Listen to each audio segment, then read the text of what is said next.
आम्ही नेहमीच विठ्ठल मंदिरात जात असतोय आणि मी तिथला व्ह्यू तुम्हाला कायमच दाखवत असते.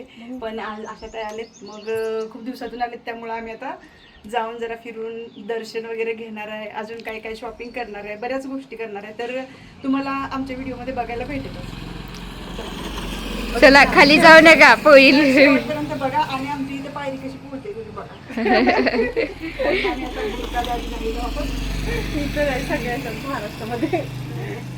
मग काय ऊन खूप कळलं. कॉलेजची आठवण आली बघ. आम्ही कॉलेज जाताना असं बांधून जायचं. कोण आहे ओळखतच नव्हतं बांधल्यानंतर. टिकलीचे डबे आणू बघ, माझ्या टिकले पडण्याची शक्यता आहे. मुसलमानासारखं हिंडा फिरायला लागेल.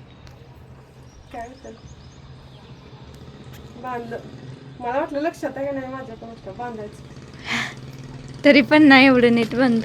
नाही का हा नाही असं ती वेळेला केळं पण मसाला शिकतो. साक्षी तू येत नाही का गं? नाही अगं जावा तुम्ही फिरून या. केरलामध्ये पण ऊन असतं बरं का, पण इतर लय विचित्र ऊन. बाय. अगं लय पोहायला लागले. खरंच पोहते बहिणी. एवढ्या वराळ आपण पाणी सुद्धा घेतलं नाही. असू दे जावा. Bye bye. आता हायवेला येऊन आम्ही रिक्षा पकडली आणि नंतर आम्ही रेल्वे पुलाच्या खालून थोडंसं पुढं आलो. नवीन स्टँडपासून थोडंसं पुढं गेल्यानंतर स्टेशन रोडनी छत्रपती शिवाजी महाराज चौकामध्ये आलो. तिथून पुढं आम्हाला बरंच काही साहित्य घ्यायचं होतं, तर ते घेत आम्ही पुढं आलेलो होतो. नंतर मग देवदर्शन करायचं होतं. आशाताई खूप दिवसातून आल्या होत्या पंढरपूरला, म्हणजे तसंच आषाढी वारीच्या वेळेस आल्या होत्या त्या, परंतु आता म्हणजे उन्हाळ्या सुट्टीला खूप दिवसातून आल्या होत्या. म्हणून मग नेहमीच आमचं ठरलेलं असतं त्या सुट्टीला आल्या की आम्ही खूप फिरतो, खरेदी करतो आणि आम्ही भरपूर असं एन्जॉय करत असतो. आता आम्ही महाद्वारामध्ये आलो होतो आणि पांडुरंगाचं दर्शन बाहेरून घ्यायचं का मुखदर्शन घ्यायचं का पदस्पर्श दर्शन घ्यायचं, हे आमचं चाललेलं होतं डिस्कशन माझं आणि आशाताईंचं. आणि फायनली आमचं ठरलं होतं मुखदर्शन घ्यायचं. मग त्यासाठी आम्ही मोबाईल लॉकरला ठेवले. तर आमची मुलंही आमच्याबरोबर होती बरं का, परंतु त्यांना काय केलं, व्हिडिओमध्ये यायला आवडतच नव्हतं. या म्हटलं तर अजिबातच येत नव्हती, म्हणून आम्ही दोघींनीच आमचे व्हिडिओ काढलेले आहेत.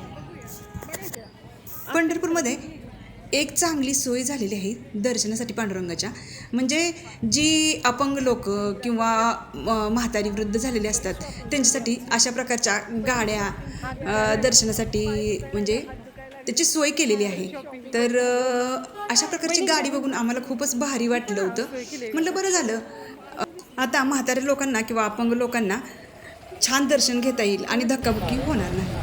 तर दर्शन इकडं घेतलं आम्ही आणि मस्त असं आम्ही मग गजानन महाराजांच्या मठामध्ये आलो. तर इथला हा परिसर मला नेहमीच भुरळ पाडतो. खूप छान असं इथलं वातावरण आहे, एकदम मस्त आल्हाददायक आणि एकदम शांतता असते इथं.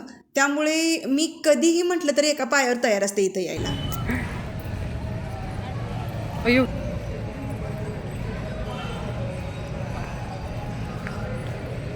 मला आनंद झाला. मला पाहिजे होतं व्हिडिओ. काय पाहिजे व्हिडिओ एक मोठा व्हिडिओ किंवा 2 व्हिडिओ होऊ शकते. ही मधुमालती बघ किती मस्त आहे ना. काय मधुमालतीचं गुलाबी छोट्या छोट्या फुलांचं झालं. हो हो आहे ना, केरलामध्ये असते. आमचा व्हिडिओ काढायला सुरू होतो तोपर्यंत मुलं सगळा मठाचा परिसर जो आहे तो फिरून आले. तर त्यांना न माहीत होता आशाताईंनी त्यांचा व्हिडिओ काढलेला आहे बघा, तुम्हाला दिसतील ते व्हिडिओमध्ये. तर त्यांना म्हणजे व्हिडिओमध्ये या म्हटलं तरी येत नाहीत, म्हणूनच गुपचूप असा व्हिडिओ काढलेला आहे. तर बघा हे दोघं येत आहेत आमच्याकडं. ही या मठामध्ये किती स्वच्छता आहे बघा, एकदम स्वच्छ असते.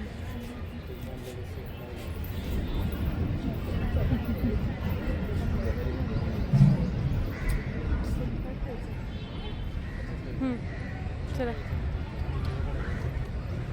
तू ह्याची पार्टी देतो का आम्हाला? काय बुलेटची पार्टी देणार आहे? काय स्पेशल? काय म्हणताय तुम्ही जी म्हणाल ते? आम्ही नाही, तुम्ही सांगाल ते असतं.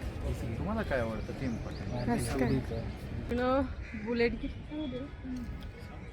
प्रजूनं बुलेट घेतली आहे. आम्हाला आता पार्टी देणार आहे प्रजू. बुलेट बघ. हां बघू आता काय काय असणार आहे पार्टीमध्ये. चलो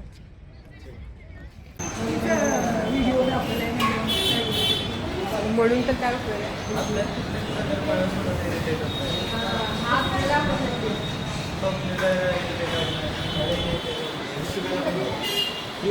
घ्या बहिणी येते की काय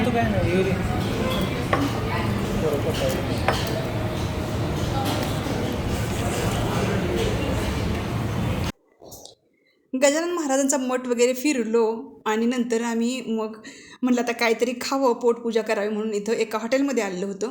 तर इथं आम्ही पावभाजी मागवली आहे. तर पावभाजी म्हणजे काय आमच्या सगळ्यांची ऑल टाईम फेवरेट पावभाजी असते. तर आम्ही प्रत्येक वेळेस पावभाजीच मागवतो. अरे तू कसा पण बस छान दिसतोय बघ की.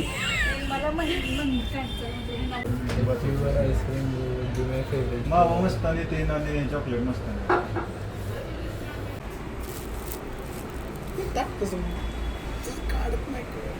चुकून निघलं मी तर हा घ्या दे सगळ्यांना